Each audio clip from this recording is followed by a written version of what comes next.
Je travaille principalement avec la méthode du Dr Bach. C'est une méthode naturelle, globale, permettant l'harmonisation des états émotionnels que nous pouvons tous traverser pour faire face aux défis de notre vie quotidienne. Je propose d'autres accompagnements comme les séances d'aromathérapie énergétique. De plus, j'anime des séances de groupe de méditation olfactive ainsi que des ateliers à thème. Lorsque l'on évoque les fleurs de Bach, presque tout le monde en a déjà entendu parler. Ce que l'on sait moins, c'est comment les utiliser de manière individuelle dans toute leur subtilité.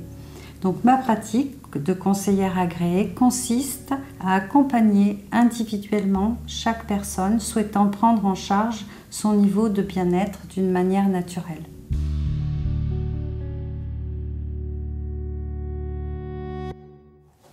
Quelle que soit la difficulté, il y a toujours une fleur pour vous aider. Cette méthode s'adresse à tous, du plus jeune enfant jusqu'en fin de vie. Les animaux peuvent aussi bénéficier de cette thérapie. De nombreux vétérinaires le recommandent. Et pour mettre en application un petit exemple, donc en venant, je vous ai cueilli quelques fleurs d'églantine. Et cette fleur rentre dans les 38 fleurs de Bach. Et cette églantine est classée dans le groupe de manque d'intérêt pour le présent. Lorsqu'on se sent fatigué, apathique, résigné, ça s'adresse à des personnes qui souvent disent c'est comme ça, je fais avec, j'ai plus envie de me battre, peu importe.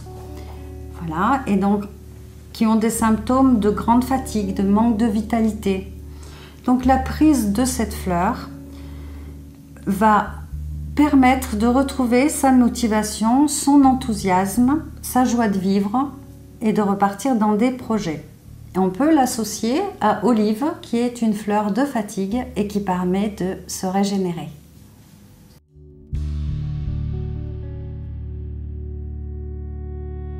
Un entretien en fleurs de Bach consiste à vous accompagner de manière individuelle.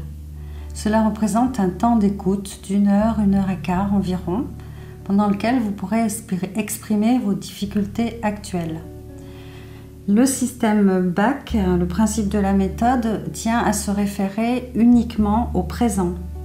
Donc ces échanges, bien sûr, sont confidentiels. Pendant l'entretien, je prends quelques notes qui sont retransmises en fin d'entretien pour relater les émotions émanantes. Et ensuite vient un échange et la validation sur le choix des fleurs.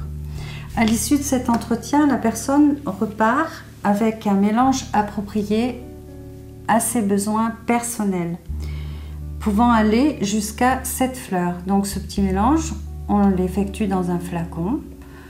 Vous avez un flacon pchit, en principe ce sont les messieurs qui préfèrent, et sinon ce sont des comptes-gouttes. Donc ce flacon est à prendre pendant 3 semaines, après quoi un nouveau mélange pourra être élaboré en fonction de l'évolution. Le principe, c'est de travailler sur les couches émotionnelles.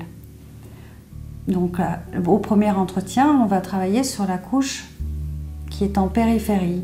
Imaginons la coupe transversale d'un oignon, donc qui est constituée de plusieurs strates, plusieurs couches.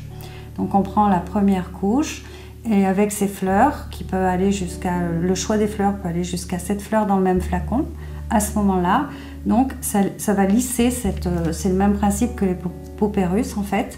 Donc on va lisser la première couche et entre les deux rendez-vous, donc une autre couche pourra émerger. En fait, des émotions pourront venir et on travaille ensuite comme ça, couche après couche, les unes après les autres. Donc ce qui permet d'harmoniser et d'aller en profondeur dans un travail à la rencontre vers soi.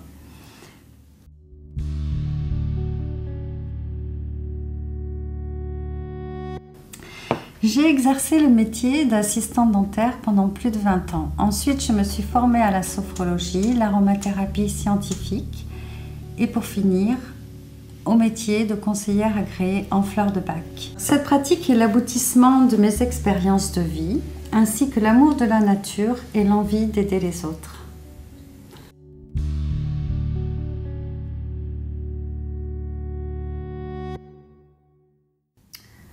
pense qu'un événement tel que le Salon des Arts Zen offre l'opportunité de pouvoir partager en direct avec le public les bienfaits et les avantages que représentent les accompagnements naturels, parfois mal connus. Voilà, effectivement, la communication est importante dans ce domaine des thérapies douces. Cela permet d'approfondir chaque pratique et d'avancer dans la prise en charge de notre bien-être et de notre santé.